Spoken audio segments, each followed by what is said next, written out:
안녕하세요. 장창호 삼국유사. 오늘은 하늘이 주신 옥대 진평왕 편을 말씀드리겠습니다.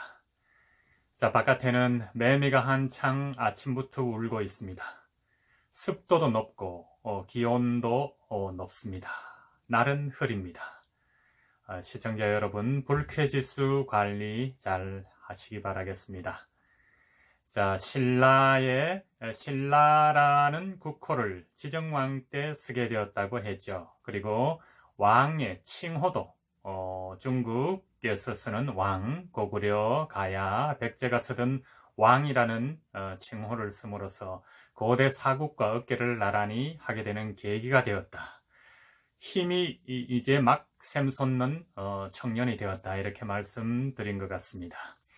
자, 지정왕 때 시작해서 법흥왕, 23대 법흥왕에 와서 신라의 모든 고대 국가로서의 기반을 탄탄히 하고, 그 다음에 진흥왕에 이르러서 본격적으로 정복군주가 나타남으로써 신라의 땅을 넓히는 계기가 되었죠.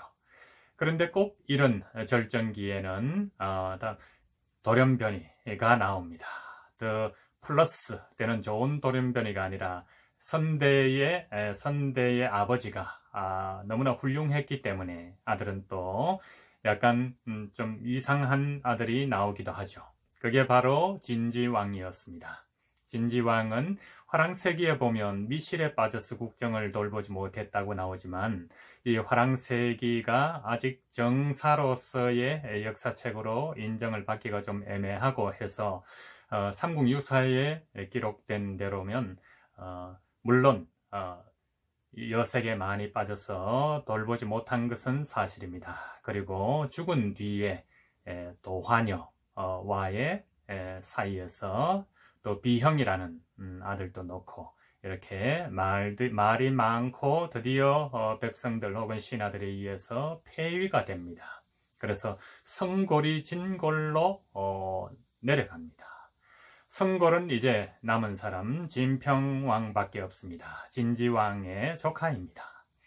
자, 이 진평왕대에 이르러서 진지왕은 약간의 돌연변이었지만 지정왕에서 진평왕까지는 신라의 초절정기라고 보시면 됩니다. 진평왕은 신라의 거구 임금이 이렇게 자주 나오는 이유는 뭐냐 하면 후대 사가들이 아마 그렇게 기록했지 않을까 싶습니다. 무엇을 위해서? 신라의 힘이 강대해질 때 임금의 덩치를 크게 묘사함으로써 신라의 어떤 입지를 더욱더 굳히려는 대외적으로 강국이라는 걸 드러내려는, 과시하려는 그런 성향이 아닌가 이렇게 생각을 합니다. 자, 덩치가 워낙에 컸습니다. 그래서 평원왕, 고구려에는 평원왕이었고 25대 임금이었습니다. 이 평원왕 때는 여러분 잘 아시는 온달 장군, 딸 평강공주가 온달 장군을 좋아해서 아시죠? 울보 평강공주와 바보 온달장군요. 잠깐 언급해드리겠습니다. 조금 뒤에. 그리고 다음 때가 영양왕 26대가 되고요. 영양왕 때는 을지문덕 장군이 활약을 하게 됩니다. 수나라 살수대첩으로 수나라 멸망의 원인이 되기도 하죠. 그리고 27대 영유왕 때는 또 연개소문이라는 장수가 활약을 하게 됩니다. 고구려는 광개토대왕, 장수왕, 문자명왕 때 땅을 가장 넓힌, 고구려의 땅이 가장 넓어진 때입니다. 그때 절정기 이후로 조금씩 쇠퇴하는 기미가 보이면서 이제 왕으로서의 중앙집권적이고 어떤 파워에 의해서 신하를 다스리기보다 이때는 고구려에도 귀족 정치입니다. 귀족들이 여기저기에서 또 서로 어떤 장수나 이런 이권에 개입을 해서 여러 가지 왕들을 오히려 압박하던 때라고 볼 수 있습니다. 자, 25대 평원왕 때 신라는 진평왕 때였습니다. 26대입니다. 평원왕은 북으로는 수나라, 북서쪽으로 수나라, 남쪽으로는 백제와 신라의 연합 연맹에 의해서 아래 위로 시달리던 때였습니다. 장수들이 없었더라면 고구려의 운명은 더 일찍 맞이했을 수도 있습니다. 자, 여태까지 그 신라의 조공을 선대까지 받아왔습니다. 근데 평원왕에 이르러서 신라의 진평왕은 평원왕에게 조공을 하지 않습니다. 왜 이겠습니까? 이제 신라가 고구려를 만만하게 혹은 그냥 대등하게 본다는 그런 이제 국력이 세워졌다는 말이죠.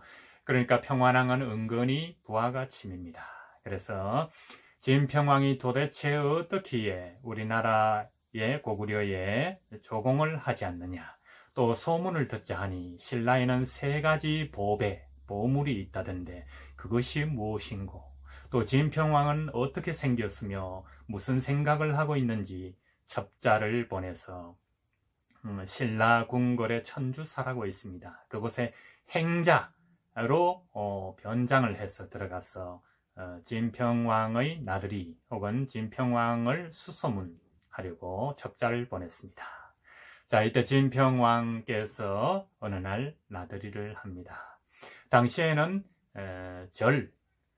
사찰, 어쩌면 인도의 고대처럼 사찰에서 승려로 있는 것이 오히려 귀족이나 왕족으로 사는 것보다 더 좋은 시대가 신라에는 막 도래하고 있었습니다. 하지만 진평왕은 왕입니다. 왕이 오기 전에 천주사는 말끔하게 단장이 됩니다. 여기도 청소하고 저기도 청소하고 먼지 하나 나지 않게 깨끗이 행자들과 동자승들과 승려들이 주지스님의 지휘 아래 깨끗하게 단장을 하고 기다리고 있습니다. 진평왕이 드디어 출타를 하셨습니다. 그래서 돌계단을 오르는 중에 이 돌계단이 무너져 내립니다. 자, 이것을 아무래도 단장이 덜 됐거나 당시의 기술이 비가 많이 온 후라든가 여러 가지 이유가 있겠지만 삼국유사에서는 진평왕이 워낙 거구라서 이 돌계단이 무너져 내린 걸로 기록이 되어 있습니다. 자, 그럴 리가 있겠습니까? 아무리 몇 자다 이렇게 기록은 없습니다. 진평왕은. 하지만 평원왕이나 이 고구려 입장에서 본 진평왕의 모습은 어마어마한 거구로 되어 있습니다. 자, 그래서 덩치는 어마어마한 거인이요, 또 심성은 부처님을 닮았다고 합니다. 거기에다가 금으로 된 거대한 옥대를 하늘에서 내려준 옥대를 받았다고 하니 얼마나 적국인 고구려에서는 긴장되는 일이겠습니까? 그래서 첩자를 보내서 봤는데 아니나 다를까 돌계단이 임금이 오르는 돌계단이 무너져 내린 겁니다. 자, 그래서 주지 스님하고 다른 행자 스님들하고 해서 바로 복구하려고 합니다. 아니면 임금이 다녀가신 뒤에 복구하겠다고 하니까 진평왕은 그러지 마라. 자, 내가 오르다가 여기 무너진 그걸 그대로 기록해라. 공사가 요즘으로 치면 부실공사겠죠. 부실공사를 다시 이렇게 깨끗이 없애서 흔적을 없애는 것도 중요하지만 부실공사가 이러했느니라. 이 돌계단은 천주사를 오르는 돌계단이 내 임금의 발에 의해서 무너졌느니라. 그대로 두라고 해서 그대로 두었다고 합니다. 자, 이걸 보면 진평왕의 성격이 어떻습니까? 굉장히 소탈하고 솔직한 거죠. 어디 꾸미거나 이렇게 과장하거나 다른 뭐라고 할까요? 눈속임을 하지 않는 그런 정직한 성격이라고 성품이라고 보겠습니다. 자, 그래서 평원왕의 고구려에서 첩자를 두고 신라를 사실은 치려고 했습니다.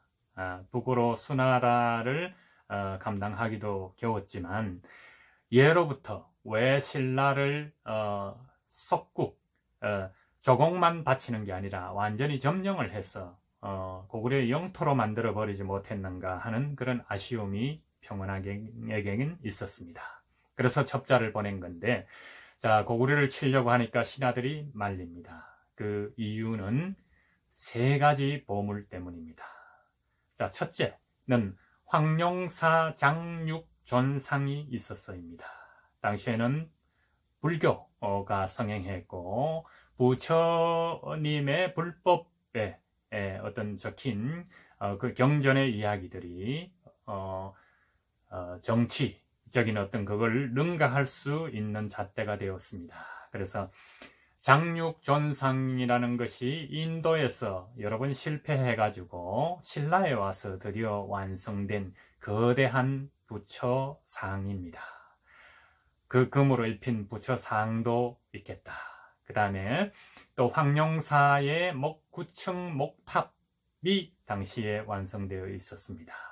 목탑으로 9층이나 짓는 이 기술은 감히 중국에서도 엄두를 내지 못하는 거였습니다. 근데 그것이 신라에 있었더랬습니다. 그러니 얼마나 고구려에서는 부럽기도 하고 신라의 세력을 견제할 수밖에 없었지 않았나 싶습니다. 그리고 마지막, 하늘이 주신 옥대를 진평왕이 걸치고 있었다는 겁니다. 하늘이 옥대를 내릴 리가 있겠습니까? 이건 뭘 말하겠습니까? 당시에는 백제와 신라의 혼인 동맹이 지속되고 있었고, 또 여기에서 하늘이라고 하면 고구려가 당군 이후 쭉 부여 고구려 거치면서 하늘은 자신만의 독차지하는 어떤 권위의 상징이지 않습니까? 근데 이때는 지금의 중국의 수나라가 한참 컸고, 제 생각에는 수나라의 황제가 신라와 동맹을 맺었습니다. 그래서 선물로 준 것이 아닌가 이렇게 짐작이 됩니다. 큰 나라, 대국이라고 하늘이라고 칭송을 했지 않았나 싶습니다. 그래서 수나라와 동맹한 신라, 백제와 동맹이 된 신라, 고구려가 만만하게 볼 수가 없습니다. 그래서 평원왕은 신라를 정복할 꿈을 꾸지 못했다는 이야기입니다. 자, 그래서 여기 평강공주와 온달 장군 이야기를 잠깐 말씀드린다고 했죠. 그래서 평원왕이 믿을 만한 구석은 사실 온달 장군이었습니다. 평강공주가 울면서 맨날 울며 지내다가 온달 장군을 사랑함으로써, 그리고 혼인을 해서 나중에 사위로 평원왕이 온달 장군을 맞이할 수밖에 없었습니다. 그런데 힘도 세고 또 바보라는 명칭, 별칭이 있었죠. 온달 장군이 정말 바보였을까요? 힘만 세면 고대에는 장군을 할 수 있었던 것일까요? 학자들도 그렇고 제 생각도 그렇습니다. 아마도 온달 장군은 고구려 토박이 출신이 아닌 걸로 생각이 됩니다.